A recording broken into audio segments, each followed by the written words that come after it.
Welcome to a new episode of the Guru's Perspective, and today I want to talk about a few things, kind of catch you up on some of the NFL updates if you wasn't aware of. I know a lot of people probably are, but just want to briefly give you updates. I know that's all I'm gonna really be doing this summer. Not gonna really be doing too much unless there's some really good news out there for me to spare and talk to you guys about.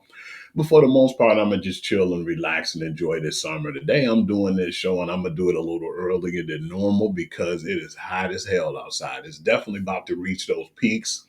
I don't know how long we're gonna get this weather, but it seemed like soon as June came in, it came in with a bang. Today is going to be about 90 degrees. Yesterday was like in the 80s. So we're starting to finally get that summer weather. That's why I know a lot of people in Detroit, a lot of family and like friends probably won't be chiming in till later.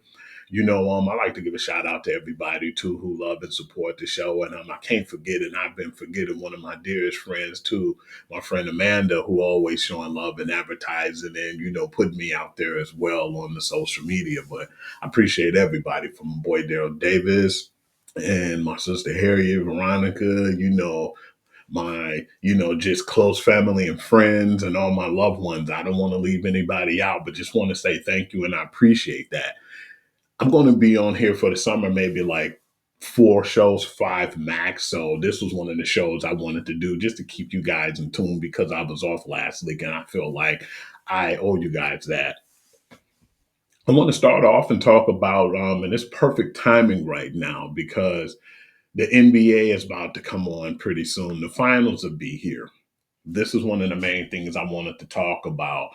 I thought that both teams was going to close out and make it 4-1, a gentleman sweep, and then we'll be waiting for who's going to play in the finals or kind of have a little layoff. But I'm glad it didn't materialize that way because if it did, I would be losing my mind right now. So it was a good thing that that game was closed out in 6 games. Indiana, end up beating the New York Knicks, of course. The New York Knicks had a pretty good run this year, but the same issue always occurred. No disrespect to Tom Thibodeau. He doesn't really play a lot of his guys. He would play 7, 8 starters and run those guys ragged. And I'm not trying to be disrespectful. I think that's one thing they should focus on is getting a better bench play. But then and again, I know a lot of issues been coming about, and I've been hearing Cat's name.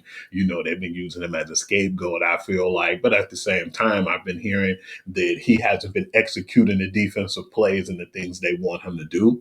And they felt like he was a liability on defense. And that was one of the reasons why they didn't move on in advance. But that's a whole nother story. I want to talk about the two teams in hand. And I want to tell you the common thing that's in this whole ordeal between the Pacers and the OKC Thunder is Paul George and how he basically is a huge factor in both of these teams being in the NBA Finals right now. I want to start off and I want to talk about OKC and the Pacers. Congratulations for both of those teams being in the finals. It's crazy to me, and I don't want to be disrespectful. I know my co-host basically just went out and said what he said too. I still want to give the Indiana Pacers a chance.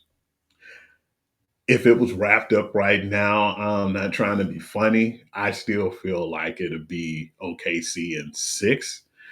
But I definitely can't, say without giving credit to the Indiana Pacers and how well they played this year. They played phenomenal. And I appreciate what they've been doing as far as playing the game. You got guys over there that people don't really know too much about. We always call them the other guys, and those guys stepped up in Indiana because, to be honest with you, a lot of teams were injured, but we're not even going to put that in this situation right now. We're going to talk about the teams who actually advanced. Indiana has really solid key players. Two of the main guys on their team, of course, is you have one of my favorite guys out there, and a lot of people slip on him too. Pascal Siakam. I always liked his game and what he was always about. He's just a really good, gritty player that I don't think get a lot of credit. And then, one of the guys that everybody say who's overrated, and that's Tyrese Halliburton. Now, I don't think that's even the case right now. That guy's been balling. He's been on the top of his game. They took out an injured Cleveland Cavaliers team, but hey, you still got to play to win the game. So give credit where credit is due. Then they turn around and they just beat a lot of good teams, man. You wouldn't be, surprised at first if you've seen this, but a lot of injuries had to play in that too. But I feel like the best ability is the availability. And they advanced because they were the healthier team and they were the hungriest team out of all of them. Like I said, New York has some good players on their team and on their roster. The issue is they don't really play a full lineup, or their bench don't really get that deep. Once it gets to the seventh and eighth man, that's where it stops. So I want to talk about the two matchups and who I think is favored. Like I said, you got Therese Halliburton, you have my man's Pascal Siakam, you even have Obi Toppin, Andrew Naismith, and I believe is Andrew Nimhart, if I'm not mistaken. I apologize for that. But most of them are other guys on that team. And they fill that roster. They got a lot of good bench play over there too in Indiana. So I give credit to them. And they're a run and gun team. And that was the issue too.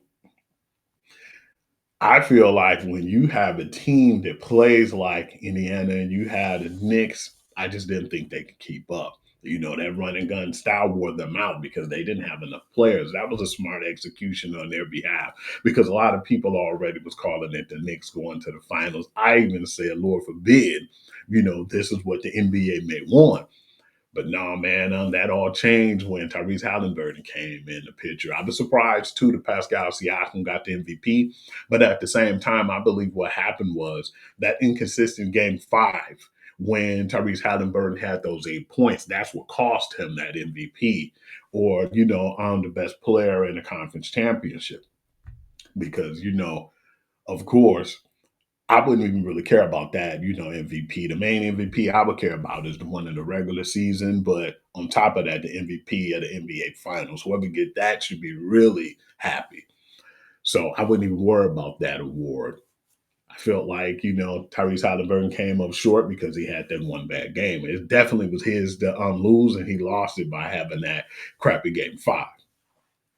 And when you look at OKC, man, what can I not say? Damn, those guys still got first round draft picks, and I'm gonna tell you how that all happened. Start off, man. You got the MVP of the league, Shai Gilgeous Alexander. Then you got Chet Holmgren. You got a lot of guys, Isaiah Nimhart, Jaden Williams, both of them. It's just a really good team over there. And then to top it all off, I think they having Caruso as a veteran over there too, and them having a really strong bench. Uh, just a really gritty team. They're real stingy on defense. They can score in bunches. They might not be fun to look at like other teams, but they're just a gritty team. And it reminds me so much of a lot of the good teams who just are gritty and they put their head down and they play the game and don't complain and they just do what they need to do. Just great execution from the coach and the players. You don't get that often. You probably have great players, but the execution with the coach would be like a head scratcher. I've seen that many times for Boston Celtics. But then at the same time, you have good teams that execute and still really have a really good pattern and just have a good chemistry of good players. I think that it is going to be over in six. I don't think it's even going to be close. I wouldn't be surprised if it's a gentleman's sweep. Like I said, much credit and no disrespect to the Pacers, but I just think that this is OKC's to lose right now, and I don't think that they're going to lose it. They already have them up as a 9.5 point favorite. That's probably one of the biggest favorites that I've seen in the finals before. But let alone on two teams who are just coming off of really good, stretches in the Eastern and Western Conference Finals. But yeah, 9.5 point favorite in Game One. That just let me know what they're thinking too. But Indiana can spoil that, because a lot of people thought the Knicks was going to be in the finals, and Indiana had a different thing to say about it. So that being said, I definitely like OKC in six. I wouldn't be surprised if it'd be 5-2. I definitely don't believe it'll be no sweep. I'm gonna just be honest with you, but I want to tell you how all this materialized. I thought it was pretty interesting because every time I looked up, I seen this pop up all the time. So I said, yeah, I actually liked the direction that was going in, and it was pretty interesting because I was trying to see how all this stuff happened. First, I want to start off by saying congratulations to the OKC Thunder because they're the second youngest team right now in the NBA Finals. They average like 26 years old on the whole roster, but the team who is actually the youngest team to play in the NBA Final was the Portland Trailblazers in 1976, 1977. They average age 25. So at this point, they're making history and they can even make more history if they can pull this off. I want to talk about the Paul George X Factor and all of this right now. It was pretty interesting because it kept popping up on my phone. I kept seeing it on different, platforms, my Instagram and just things popping up because, the algorithm, I believe when you look at a lot of sports, is going to show you a lot of sports trivia and things that goes on around in these leagues, NBA, NFL, etc.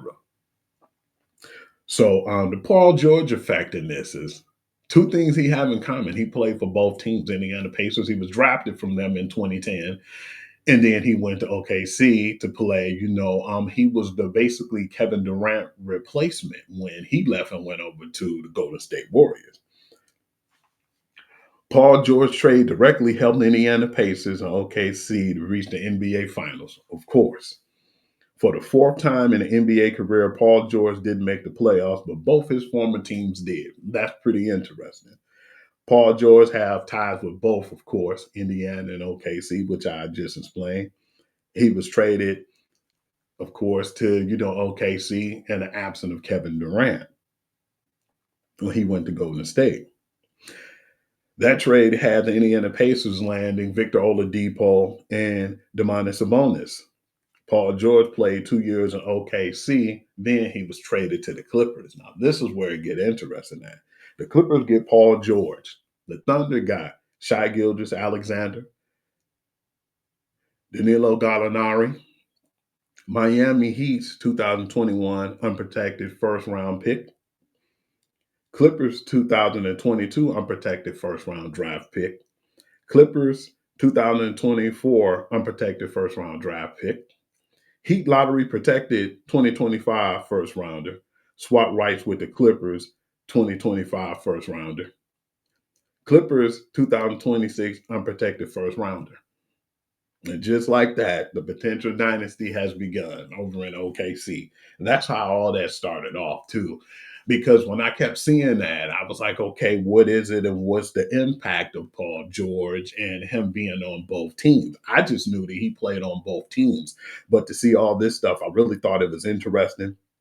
And I liked the way that was actually put out there for me to see myself because I was actually intrigued because I knew that they had tons of draft picks, buttloads. I just forgot about when Paul George was over there for that little, 2 year stay. And he actually played well too. I just feel like OKC looked at it like they didn't feel like they were going to go anywhere, especially when Westbrook was departing. And then they said, well, man, let's just blow this thing up and get us some picks and see where we can go from there. And here we are. They got one of the youngest teams in the NBA Finals, which I definitely believe they can solidify themselves in history by pulling this off. And no disrespect to Indiana, because I'm about to squeeze them in here too for all the Indiana Pacer fans.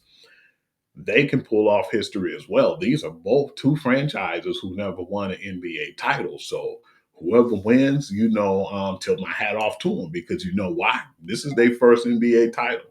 Well deserved. I want to talk about something too, and I want to kind of get into this. And I'm sorry, because I didn't pull up a lot of things that I was supposed to as far as my banners. So I want to start off right now, and I want to get into the NFL news and updates. I want to start off and I want to talk about some of the things that was going on in college, just in case you guys didn't know. I just want to briefly give you updates. The Pac 12 is set to rise, and they're really trying to rise in an impactful way, like a phoenix in the ashes. They didn't really have as many teams, was a depleted, division. I think they only had three teams, and now they have new company joining them. I want to name the teams: Boise State, one of my favorites. They're one of those teams that kind of remind you of a Notre Dame or like an independent type feel. But when you seen their impact beating Oklahoma, with the Statue of Liberty play, just a lot of impactful things they did. They beat a lot of good teams out here. And I just like to see how Boise State played. They were like one of them underdog teams that always seemed like they came out on top. Not getting as much credit as they had in the past, but Austin Jennings was definitely one of the guys that impacted this team. But Boise State will be moving over there. Colorado State, Fresno State, San Diego State, and Utah State. It's mostly all the teams with the state at the end of their name. They all filed to leave the Mountain West June the 1st, and they will be going to the newly formed Pac 12. Mountain West schools will be joining ranks next year, of course, bringing the number to a full members institution, including Oregon State and Washington State, to 7. They still one team short to make this a legit, actual division right now. I'm hoping they can get another extra team because I definitely like what they did. They went from a situation where I thought that they was going to have to spread out the three teams or probably keep them in the same, division if they could. Because I know that there's so many teams and they're stacked right now as far as the divisions. This was a good move for the Pac 12 because the Pac 12 was just about dead to me. And I just think that this is going to be interesting for college football. So I want to see if another team come about before the year starts. But I just wanted to put that out there first when it comes to college. I mean, it's June right now. We have like almost 3 months before regular football season come back on.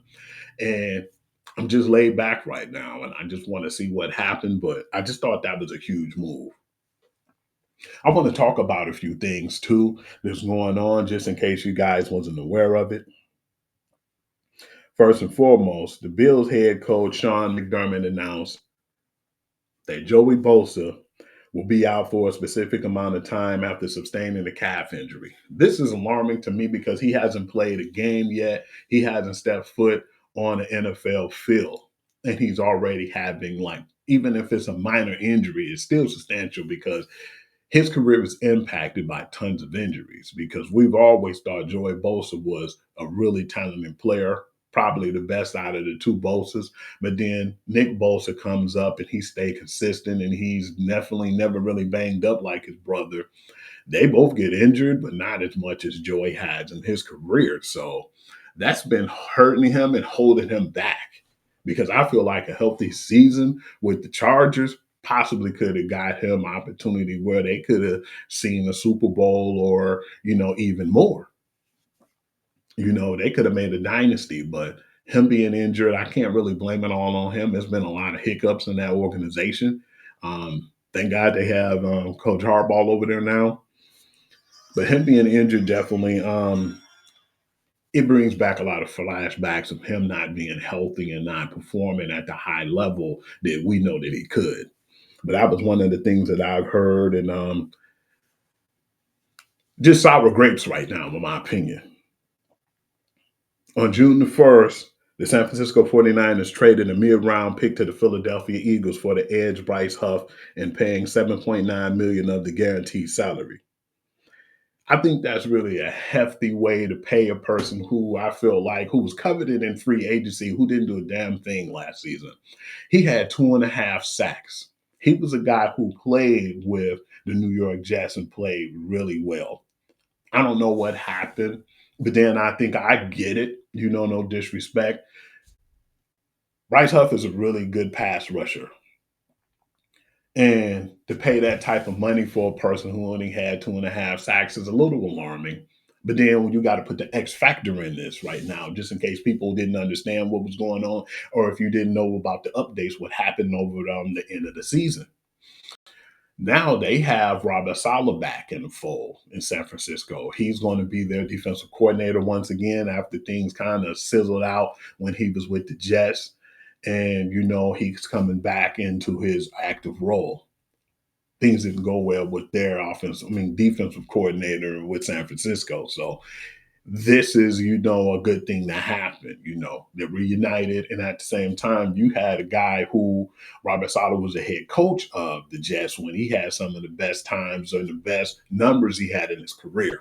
That makes a lot of sense to me. I want to see how that's going to actually end up on the field versus on paper. A lot of guys from the defensive end in San Francisco left that team. So I think that this was a good plug and play move. Let's see how it unfolds. Jalen Ramsey possibly being reunited with his former team, the Los Angeles Rams. On the internet, he posted something. He put his number 5 up. And when I seen that, I said, okay, I get it. It's a possibility he might be able to go back to the Los Angeles Rams. I've been hearing these rumors for a while now. It's time. It's past June the 1st. And I just want them to start making those moves right now. It's going to be a lot of moves being made, and I want to tell you some of the moves, of course, myself. That's why I got into that and said what I was saying about Ramsey. And I want to say, and I wouldn't definitely be a Detroit Lions fan for saying, if I didn't say this, Frank Ragnow informed the Lions that he was going to retire, our center, one of the best centers in the game, in my opinion. I mean, may not be for everybody, but I seen some of his stats too, and I thought that it was incredible. Some people even have rumors and were saying that they think that this is going to be the same impact that Jason Kelsey had on the Philadelphia Eagles. Well, the Eagles won the Super Bowl, and I would definitely like to have that under my reps. But that being said, congratulations on a hell of a career. You was one of the pieces and the pillars that made us the team that we are right now, a really legit team. I'm hoping that continues. I wasn't really happy with some of the moves that we made at the time, but then I have to trust the process. But I just want them to definitely be competitive. We got a hell of a schedule this year. We definitely could use them, but it's worth being saying that we're gonna miss you, man. And but definitely glad to have you with the Detroit Lions and do what you did, man, because you were great. One thing that I seen that really surprised me, he had 5,541 snaps at the center, and he only allowed 6 sacks. So definitely going to be missed at that end. But we appreciate your services. Thank you for everything you've done with us, and I hope you have a blessed retirement.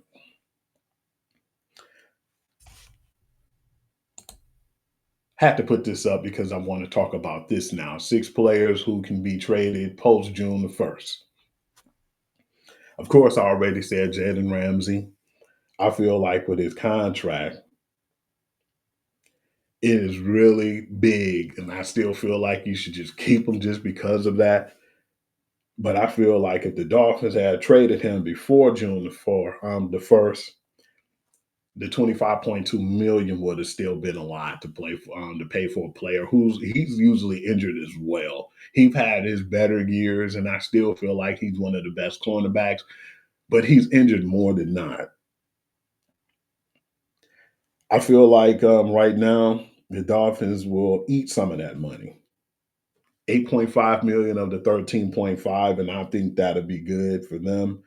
Unfortunately, they still had to eat some of the money, but 25.2 million, hey, they didn't have to eat that. So it was smart right now, and they're still trying to will and deal. Right now, the highest bidders is the Los Angeles Rams, but I still want to see where this can go because a lot of teams can get a really good cornerback. Unfortunately, he's not as healthy as he has been in the past, but I wouldn't be surprised if he's gone at any minute now. Trey Hendrickson is another one from the Cincinnati Bengals. I just think things soured out. He definitely wasn't happy what happened. I know he was happy for those guys, but he wasn't happy the way that the Cincinnati Bengals organizations treated things. T. Higgins got a really nice contract. Jamar Chase, I didn't think they were going to keep both. I thought they were going to keep Jamar Chase, let T. Higgins walk, and sign Trey Hendrickson. Boy, did I get that wrong. They signed Jamar Chase and T. Higgins on the same day, basically saying we're going to reward you to being the best number 2 receiver on this team, which T. Higgins could have easily went somewhere and been a number 1. You know, him and Jamar Chase got broke off, and I didn't think that was like a Cleveland thing to do. Cleveland Browns, Cincinnati Bengals, They just don't work like that as an organization. But to get those two guys under reps, I said, oh, it's not looking too good for Trey Hendrickson. Sure enough, Dave was talking as far as negotiations. I believe he wants more like in the 35, 34 million per season. And they're saying maybe from 25 to 28 million. So the math ain't mathing and he's upset. He's even talking about if they don't give him a new contract sitting out. He hasn't been in OTAs and I don't think he will. I believe he will sit out right now too. I just believe that's the type of person he is. He's a good player. And sometimes you hate to see this because you be like, man, why are they pounding and why they're upset and doing this? It's because, man, they're not getting really paid as much money as you think. If you can go and look at the NBA contracts at spotrack.com, you can see a lot of those contracts be voided like in the second, third year. Some of them even be worse in that first season. So, yeah, check and look at those contracts and see why. Those guys want to make that money and make a living while they still can, while they can still function. It's hard to get that type of money in right now. I just think teams looking at it and seeing what's going to unfold. A lot of teams would love to get Trey Henderson. Hell, I know I want the Detroit Lions to get him, but the issue is right now with him being disgruntled and being angry and doing the thing he's doing. If you trade him, he still want that money. So no matter where he go, that money's still gonna follow. So I just want to see what's going to go on right there. We could definitely use him and have the money for it, but we got to look at guys like Jameer Gibbs and Aiden Hutchinson and a lot of guys who I still feel like deserve getting new contracts. That being said, I wouldn't be surprised if they let him walk, but at the same time, they don't really owe him much. They made sure he didn't get no guaranteed money in the beginning of his contract, so the dead money won't sting as much.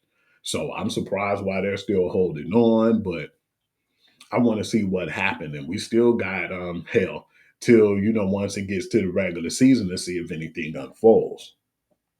Kirk Cousins, I already talked about him before. Y'all know that the money that he has right now, the guarantee money, 27.5 million on a salary in 2025. I'm surprised they're holding on. When they signed him last season, they forked over a gargantuan 50 million signing bonus, and three-quarters of that, or 37.5 million, remains in the form of dead money. So wherever he go, they're going to still owe like $37.5 million. So unless they get a trade partner who say, okay, we'll take half or we'll take a little bit of that chunk off to make it easier for you for us to get a quarterback, which a lot of teams don't really need a quarterback like that. Cleveland is a mess. They got like four quarterbacks, so they still got to figure out what's going to happen in that carousel. We're still trying to figure out what's going on with the Philadelphia Eagles too. The Eagles don't really have much going on. Not the Philadelphia Eagles, my God. The Pittsburgh Steelers. That's who I meant to say. They're both Pennsylvania teams. Forgive me, you guys, but that's what I really think is going on right now. Pittsburgh still is trying to see what's going on with Aaron Rodgers, and they feel like if things don't work out, the next best thing could be Kirk Cousins. But that money, is definitely not really that good. I've seen the best of Kirk Cousins, and I think that we're seeing a shell of that person right now with the injuries, and I just don't really think that he'll be worth it. That's my opinion, you guys. I didn't say that on anybody else, or didn't leave that on no one else. I just think that's what it is right now. Just don't really think that he'd be worth that type of money dishing out right now. And just the way he's played last year and the year before, especially when it comes to pressure situations like playoffs, just didn't really think that he materialized to be that guy everybody thought he'd be. I want to go to the Dolphins, Tyreek Hill too, just the issues he had over there with the type of money he have. This guaranteed. He still counts for 27.7 million against the cap, 28.2 million in dead money, and just don't really feel like they really got over the hump with him. I thought that was the piece they needed to get to where they can be playoff contenders, maybe even Super Bowl contenders. Just didn't work out that way. It's a lot of injuries on that team. Unfortunately for the defense last season, the offense is not really doing as well as I thought they would, especially with a Tyreek Hill and Jaden Waddle. It's time. especially the way he acted out last season when he said he wanted to go. You might get your wish this off season. John New Smith was one of the big names that I've been hearing about too. He played well last season. I don't think that they wanted to keep him at first, but then now I'm hearing that it was rumors and speculations. But that'd be a good piece for any team who's looking for a really good tight end. Things didn't work out for him in New England, but we know how well he can play when he's playing at the top of his game, and that's when he went over to the Miami Dolphins, which was actually a really good move because they utilized him to the fullest. They could probably get some draft capital too in the trade. So I definitely feel like right now, if they can, I would get rid of those two players back to back, try to see what I can get as far as draft capital and money. Tight end David Njoku. I know people like why you bring his name up because man, his career is just really dying over there in Cleveland. He needs to get out of there. He needs to go to a new team, and I hope that he do that and fast. I feel like just with what they have over there, it's not enough for them to win and go to the playoffs. They always have pretty decent defense, just don't really feel like it clicks as far as when it comes to what's going on over there right now. Then you have all this craziness going on with the quarterback room. It's a freak show over there. And we've seen what he can do with some really bad, quarterbacks. It's time for him to get a good quarterback and go into a good franchise and figure out what they can do with him because that guy is really a really good player. And I just feel like he's just wasting his years in Cleveland. That's just my opinion. I want to talk about something else as well. And I want to start off with this, and it's the tush push. Just in case you guys didn't know, the tush push was about to be banned. And what happened was they ended up keeping the play. They needed 24 teams to vote against it, making it 75%, but they didn't get that. They were close, but no cigar.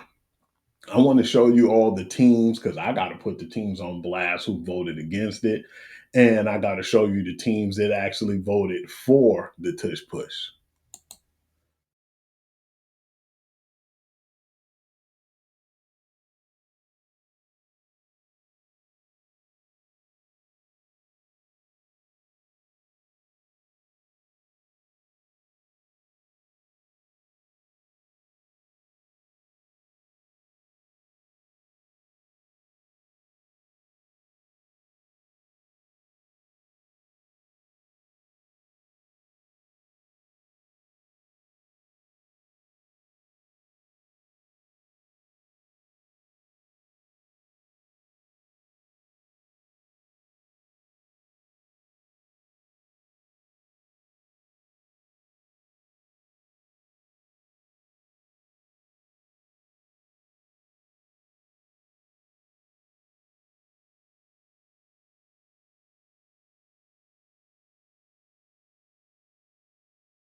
I was a little disappointed because I really thought that it'd be better off to keep the move in general, but that wasn't the case. So I said, okay, it is what it is. But it's just good for football to me. But then I can't really say too much about it because I'm sitting here on the outside looking in for the players and their safety. That's one of the main reasons why I think a lot of guys was against it. But Tampa Bay stopped it before. It's like don't pout about it. If you want to beat them, you're gonna have to stop that move eventually. And I've seen teams do it. It wasn't really many, but that move has been stopped several times before. Safety and all that other stuff, you got to put that out the window. If they're keeping it and there's 10 teams that voted against it, you got to let it move forward and move on. At this point, I would like to say I probably will do another show at the end of the month, maybe early next month, but not really sure when. I just want to get on here and, just kick it for a minute. This is my livelihood now. We've been working on a lot of things as far as backgrounds and promos and stuff that we're going to do. And then my buddy E-Buck is going to do, a WNBA show where he'll be on 10 to 15 minutes explaining and talking about things that's going around in the league. I'm going to continue to do my thing as well, and I want you guys to see it. I'm going to put up all my platforms in a way you can see me. And I want to start off by saying, whenever you want to check me out, these are all of my platforms. You can find me at Hoovy on Instagram. That's WHOOVI. Sports Guru to you on Facebook. Right now, I'm still trying to figure out what I'm gonna do with that. One of my babies. That's something I started as far as my sports blog page, and Hugh.Lee6 on TikTok. That's where I put a lot of my highlight reels and different things like that, some promos for people to check out and see. I'll give them a preview of what I'm going to be doing. And then if you have any questions or things that you want me to discuss and talk about, of course, you can reach me at sportsguru2you@gmail.com. I would like to say thank you all. I appreciate everything you've been doing for me and eBuck and the Nighthawk Network. I'd like to give a shout out to Coach V. I've been seeing your show, man. I wish you the best. Thank you for joining. Appreciate you being with us now, man. Welcome to the team. And I would like to say thank you for all the diehard listeners and fans out there. Like I said, my loved ones, family, and friends. I just want to say I appreciate you all. Thank you. And I just pray that you all have a blessed summer. It's probably going to be the end of seeing me for now, but I'm going to definitely take a little time off. Just wanted to tell you right now to give you a heads up. I'd like to thank you for all the love and support. And I would like to say once again, peace. And I will see you soon. And I'll let you know ahead of time.